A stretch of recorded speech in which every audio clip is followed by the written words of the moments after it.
I got a massive review today for you guys. I'm going to be reviewing Christopher Nolan's Memento.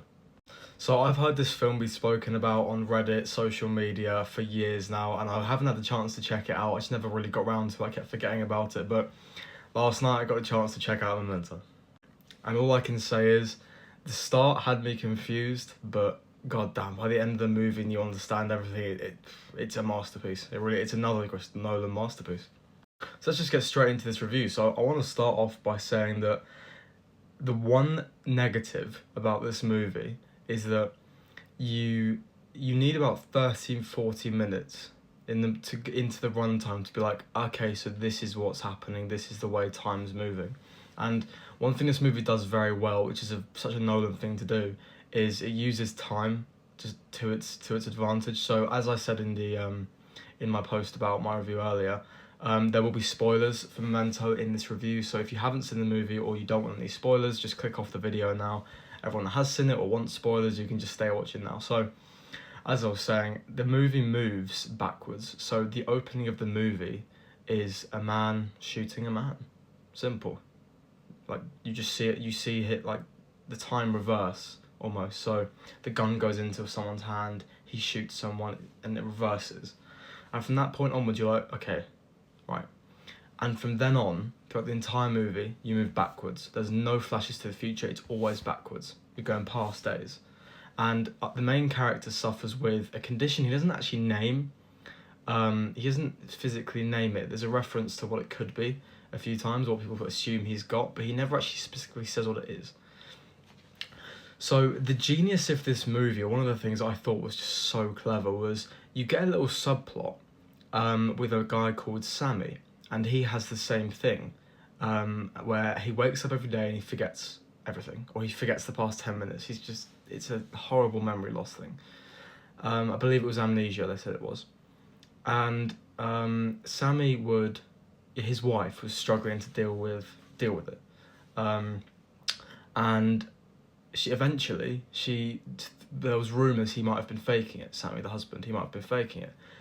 Well, in the end, it turns out he wasn't faking it. And his wife, then, she used insulin, and she asked him, she said to Sammy, I think the quote was, "Sammy, it's time for my injection." And she did it over and over again, and obviously because he's not faking and he actually just can't remember, she's like, oh my, he's actually being serious. And eventually she passes away because she can't live with it, and he kept on doing it when she asked him to. So that was a really impactful scene, and by the end of the movie, that wasn't even real. That was him, the main character. Like, and I'll get onto that in a minute to speak about the main character, but that whole subplot was actually what happened to the main character. So the movie set around the main guy, and his wife was murdered, and that's the premise we get. Okay, his wife's murdered. So the movie picks up with our main character called Leonard Shelby, and he suffers from what they say is amnesia, but he sort of just never actually specifies that, so we'll just go with it. And he uses notes and tattoos on his body to get through every day. So he's got stuff tattooed on his body. Obviously every day he'll just forget what it even means. So he'll write down the same things every night, so he wakes up the next day and knows what it is. So for example, he has a picture of his friend in one of them, and it's just a picture of him with his number and his number plate of his car, and behind it says, "Do not trust him." So he has all these things on his body. It's like, there's a name, it's like John B something murdered your wife, and it's tattooed across his chest here. And you're like, right, okay, so something's, obviously his wife's been killed. And that was the last thing he remembered. So he didn't remember anything before that. So we go through each day backwards. So we go Monday, Sunday, Saturday, Friday, if it's those days. And you experience the events that led up to the beginning of the movie. Which was him shooting his friend, who we then found out was on the picture that said "don't trust him," but we don't know any context, so we have to just keep going with it. We meet characters like Natalie, and she turned out just to be completely using his memory against him to do jobs for her. And it went backwards and backwards. You sort of like, okay, I'm sort of going with this. And throughout the entire time, he's waking up every day trying to figure out who killed his wife. That's his main goal. So I'm not going to go over the entire plot, because otherwise we'd be here for hours, because there's just so much to unpack. But, the whole point of the movie is Leonard Shelby is the victim of his own amnesia. So he actually, the big twist in Memento is he killed his wife. He is Sammy. In that plot twist I spoke about earlier, he is Sammy, and he killed his wife. The night of what happened where his wife was murdered or assaulted, that did happen, but she didn't die. She lived that, and he got into an accident that same night where the attacker knocked him unconscious and he hit his head, like his temple, so that was clearly the memory, that was clearly what caused his amnesia. And he thought that she was dead, but she didn't die, and he can't remember that he actually killed her. So it's an insane twist that honestly I actually had to discuss after the movie with who I watched it with. Hold on, how was this?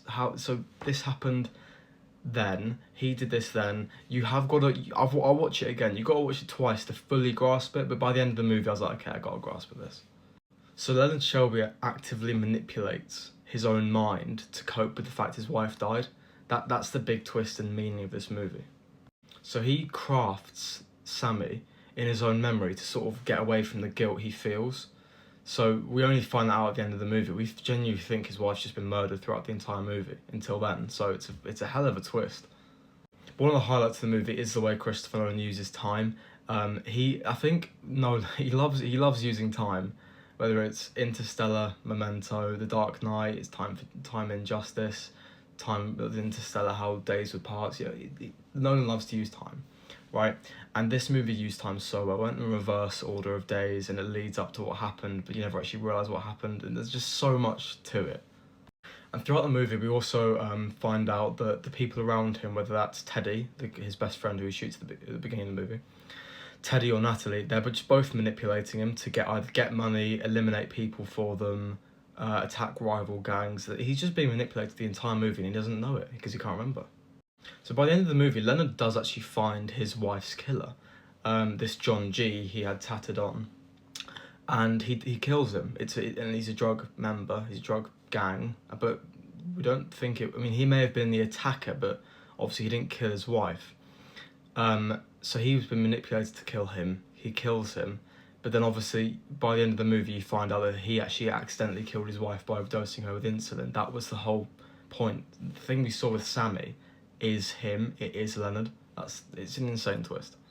Memento isn't just about a man with amnesia. I think it signifies it's about the lengths people would go to hide away trauma and stuff like that. So it's a very impactful film in that sense. And like the fact he chooses to destroy evidence in his own mind of what happened to recover almost, even though he did it. It's so complicated to understand, but the twist is just incredible. And guys, I'd highly recommend this movie. So, as I say, let's just get into scoring right now because we've already been recording for 8 minutes and I don't want to go over time. So let's just get into some scoring. So first off, let's start with the direction. Okay, Christopher Nolan, you guys already know what I'm going to say. He's the GOAT. It's a 5 out of 5. Next up, we'll go with acting. I thought the guy that played Leonard Shelby was absolutely incredible. I think Guy Pearce, who played Leonard Shelby, and Carrie-Anne Moss, who played Natalie, they were standouts for this movie, and the acting for the most part was really good. There was no moments where I said, yeah, that's a bit weird acting. Like, it was all just brilliant. But because of other performances in there, just random performances, I'm going to give it a 4 out of 5. So it was near enough perfect, but it wasn't spot on perfect. Next up, we'll go to the story itself, the plot, how it ended, the twists, the way it uses time, incorporating the writing into that as well. So for me, this movie, the way it uses time is so clever. The way that the twist happens at the end and you're sort of contemplating it even days after, like I am, it's a 4 out of 5. Okay, and the only reason this isn't a 5 out of 5 is because 5 out of 5 goes to like the best movies of all time, no flaws.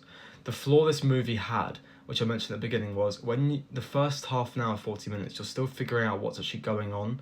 So you do need to watch it again, which I know it's like, it's not a bad thing, but you know what I mean. You got to watch it again to actually get it fully. And lastly, the overall score for this movie is a 4.5 out of 5. Okay, it's a big score and it's deserving. You guys watch it, understand that. So thank you guys for watching. If you are still watching now, I really do appreciate you. Hit that like button, leave a comment down below. What did you think of Memento? And what do you think Nolan is going to use for time in the Odyssey? Okay, stay tuned.